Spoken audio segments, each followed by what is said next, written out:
नमस्कार, आप देख रहे हैं आज की खबर। मैं हूं आपके साथ रागिनी सिंह। खबरों के विस्तार में जाने से पहले डालते हैं हेडलाइंस पर एक नजर। सीएम हेमंत सोरेन का ईडी का समन, बीजेपी ने साधा निशाना। नवादा में 5 बसों में लगी आग, पुलिस कर रही है जांच।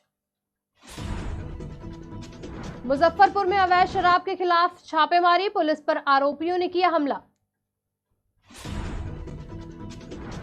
हाजीपुर में जहरीली शराब पीने से 2 की हालत गंभीर, पत्नी ने किया खुलासा।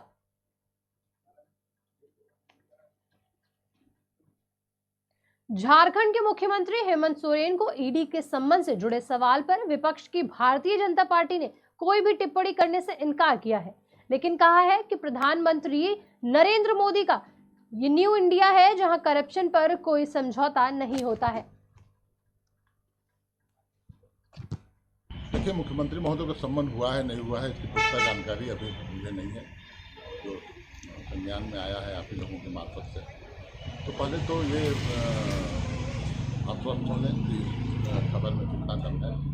दूसरा कि जो क्या ईडी को अधिकार है वर्तमान मुख्यमंत्री को सम्मान करने का, इन सब बातों पर भी कानूनी राय ली जा सकती है। और माननीय मुख्यमंत्री महोदय खुद व्यक्तिगत स्तर पर इन मामलों को देख रहे हैं, तो जो विधि सम्मत होगा आगे की कार्रवाई की जाएगी। हाँ, इतना अवश्य कि एक लोकप्रिय मुख्यमंत्री, एक आदिवासी के बेटा को अगर प्रताड़ित किया गया, अन्याय हुआ उनके साथ, निश्चित तौर पर हम न्याय की शरण में जाएंगे और न्याय के द्वार पर हम लोगों को न्याय मिलता रहा है आगे। मुजफ्फरपुर जिले में अवैध शराब के खिलाफ छापेमारी करने पहुंची उत्पाद विभाग की टीम पर स्थानीय ग्रामीणों ने अभद्र व्यवहार का आरोप लगाकर हमला कर दिया। हमले के दौरान उत्पाद विभाग की गाड़ियों को क्षतिग्रस्त कर दिया गया। वहीं अधिकारी समेत 5 पुलिसकर्मी गंभीर रूप से घायल हो गए। नवादा जिले लहरी थाना क्षेत्र के रामचंद्रपुर बस स्टैंड में खड़ी 5 बसों में आग लगने का मामला सामने आया। घटना देर रात की बताया जा रहा है कि पहले एक बस में आग लगी और फिर एक एक कर आग ने 5 बसों को अपनी चपेट में ले लिया। फिलहाल आग लगने के कारणों का भी नहीं पता चल पाया है। 2 गाड़ी जय अम्बे है, एक गाड़ी पीछे में विंध्यावासिनी लगा हुआ था जिसमें आग लगी। लहरते हुए हम देखे हैं, जब आए तो पूरे आग का तेजी माहौल था। इसी के दरम्यान में आया हाई ब्रिगेड आया तो फिर बुताना शुरू किया तो बुता जब तक दमकल गाड़ी आया, जब तक गाड़ी जलकर राख हो चुका। जब आग का लहर देखा तो उठकर गाड़ी पर से भागा, नहीं तो वो भी जल के मर जाए। जनसुराज पद यात्रा के दौरान प्रशांत किशोर ने लौरिया के कटैया बाजार में एक आम जनसभा को संबोधित किया। इसके दौरान प्रशांत किशोर ने कहा, आपके पंचायत आपके गांव में आपकी समस्याओं को जानने आए हैं। हर गांव हर पंचायत की अलग अलग समस्या है। बिहार के सभी 8,500 पंचायतों के विकास का अलग अलग ब्लूप्रिंट तैयार करेंगे। यात्रा इसलिए भी कर रहे हैं कि आकर आपके गांव में, आपके पंचायत में, आपके शहर, आपके कस्बा में देखें कि आपकी समस्या क्या है। यहाँ पर मान लीजिए कि पानी नहीं पहुँच रहा है, आपके यहाँ गली देख रहे हैं कि सब बना हुआ है। ज़्यादातर पंचायत में गलिए नहीं है, वहाँ हाथ हुआ है। किसी पंचायत में स्कूल है, टीचर नहीं है। किसी पंचायत में अस्पताल है, डॉक्टर नहीं है। कहीं अस्पतालें नहीं है, कहीं नहर से पानी नहीं जा रहा है, कहीं छोटा मोटा फैक्ट्री था बंद हो गया है। हर पंचायत हर गांव के अलग अलग समस्या बा। तो पदयात्रा के माध्यम से प्रयास की बा कि सब नेता जो आकाशे में उड़त अड़न, तो हमनी के कम से कम धरती पर जो जनता बा ओकरा बीच में जाइल जाओ, ओकरा से मिलल जाओ, मिल के पूछल जाओ कि भैया रहुआ का समस्या बा, का तकलीफ बा, और सारा राउर समस्या के संकलन कइल जाओ। अब बिहार भर में जितना 8,500 पंचायत बा, ये पंचायत के विकास खातिर अलग अलग। झारखंड के मुख्यमंत्री हेमंत सोरेन को ईडी के सम्मन के मामले पर सत्ताधारी दल कांग्रेस ने पलटवार किया। कांग्रेस का मानना है कि लोकतंत्र को लिफाफा तंत्र से केंद्र की भाजपा सरकार धराशायी करने का प्रयास कर रही है, लेकिन महागठबंधन की सरकार इस राज्य में विकास इतनी लंबी लकीर खींच चुकी है कि उसमें भाजपा उलझ जाएगी। लोकतंत्र को लिफाफा तंत्र से धराशायी करने का प्रयास भाजपा की केंद्र सरकार कर रही है, लेकिन महागठबंधन की सरकार इस राज्य में विकास की इतनी लंबी लाइन खींच दी है कि उस लाइन में उलझ करके वो लिफाफा फट जाएगा और उसका फलाफल शून्य निकलेगा। इस राज्य में एक और जहां एक लिफाफे को आधार मान करके मुख्यमंत्री को सम्मान किया जा रहा है, वहीं दूसरी ओर एक लिफाफा खुल नहीं रहा है, वो भी महामहिम से। तो ये समझ में नहीं आ रहा है कि आखिर झारखंड में चल क्या रहा है। और हमें यह लगता है कि लाख प्रयास कर ले, ऑपरेशन लोटस जिस प्रकार कुचला गया, उसी प्रकार यह लिफाफा भी कुचल करके फटेगा और सरकार अपना कार्यकाल पूरा करेगी आदरणीय मुख्यमंत्री हेमंत सोरेन के नेतृत्व में। और 2029 तक भारतीय जनता पार्टी के लिए इस राज्य का दरवाजा बंद होगा और 2024 में पूरे देश में भारतीय जनता पार्टी का कुनबा साफ हो जाएगा।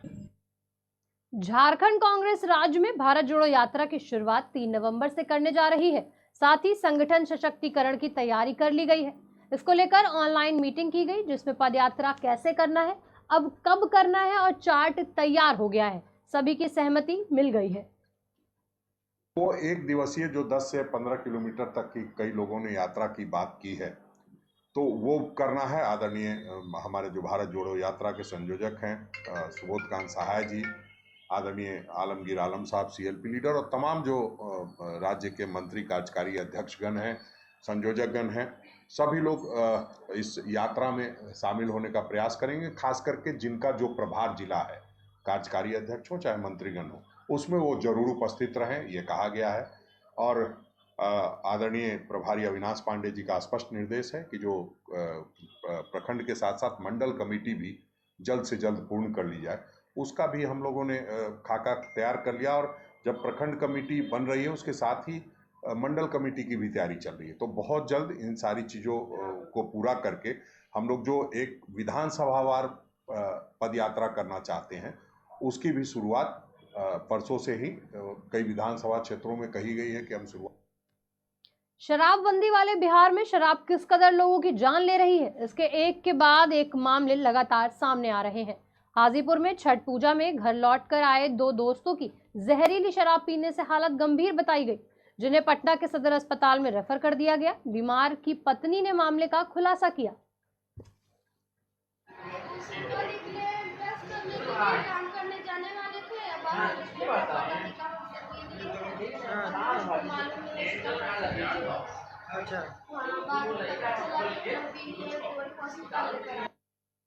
मुजफ्फरपुर में जमीनी विवाद को मामला सामने आया है, जहां दबंगों ने अधिवक्ता पर शराब की बोतल से हमला कर दिया।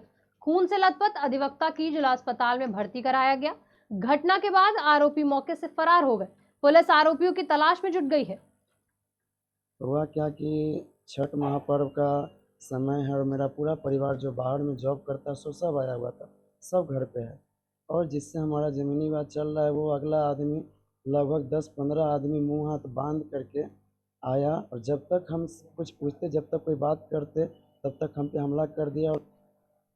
झारखंड के मुख्यमंत्री हेमंत सोरेन को अवैध खनन मामले में ईडी के द्वारा समन जारी करने के बाद एक राजनीतिक प्रतिक्रियाएं सामने आ रही हैं। झारखंड मुक्ति मोर्चा के प्रवक्ता मनोज पांडे ने कहा कि सम्मन जारी हुआ या नहीं, इसकी जानकारी नहीं है। साथ ही ये भी देखना होगा कि क्या ईडी को वर्तमान मुख्यमंत्री को सम्मन करने का अधिकार है या नहीं। उन्होंने कहा कि विधि सम्मत जो होगा आगे की कार्रवाई की जाएगी। देखिए, मुख्यमंत्री महोदय का सम्मन हुआ है नहीं हुआ है, इसकी पुख्ता जानकारी अभी मुझे नहीं है, जो संज्ञान में आया है आप ही लोगों के मार्फत से। तो पहले तो ये आश्वस्त हो लें कि खबर में कितना दम है। दूसरा कि जो क्या ईडी को अधिकार है वर्तमान मुख्यमंत्री को सम्मान करने का, इन सब बातों पर भी कानूनी राय ली जा सकती है। और माननीय मुख्यमंत्री महोदय खुद व्यक्तिगत स्तर पर इन मामलों को देख रहे हैं, तो जो विधि सम्मत होगा आगे की कार्रवाई की जाएगी। हाँ, इतना अवश्य कि एक लोकप्रिय मुख्यमंत्री, एक आदिवासी के बेटा को अगर प्रताड़ित किया गया, अन्याय हुआ उनके साथ, निश्चित तौर पर हम न्याय की शरण में जाएंगे और न्याय के द्वार पर हम लोगों को न्याय मिलता रहा है। कांग्रेस के पूर्व राष्ट्रीय अध्यक्ष राहुल गांधी भारत जोड़ो यात्रा के दौरान झारखंड भी आ सकते हैं। यात्रा के दूसरे चरण का रूट मैप तैयार कर लिया गया है, जिसे पार्टी के वरिष्ठ नेता जयराम रमेश ने ट्वीट किया। मैप के तहत यात्रा पश्चिम बंगाल, बिहार और झारखंड समेत अन्य राज्यों से होकर निकलेगी। लोकतंत्र को लिफाफा तंत्र से धराशाही करने का प्रयास भाजपा की केंद्र सरकार कर रही है। लेकिन महागठबंधन की सरकार इस राज्य में विकास की इतनी लंबी लाइन खींच दी है। नालंदा जिले के कैला गांव में लक्ष्मी पूजा के दौरान बार बालाओं के डांस के बीच हंगामा खड़ा हो गया। दो पक्षों में तनाव के बीच जमकर गोलीबारी हुई।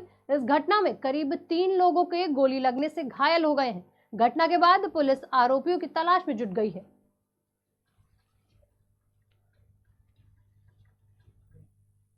जेडीयू और आरजेडी के बीच पार्टी के विलय को लेकर बिहार में राजनीतिक गर्माहट तेज हो गई है। जेडीयू के संसदीय बोर्ड के अध्यक्ष वरिष्ठ नेता उपेंद्र कुशवाहा ने कहा कि बीजेपी सिर्फ हवा बनाना जानती है। जेडीयू और आरजेडी का एक अलायंस चल रहा है और भविष्य में कभी भी ये विलय नहीं होगा। उपचुनाव के परिणाम आने पर बीजेपी की सारी बोलती बंद हो जाएगी।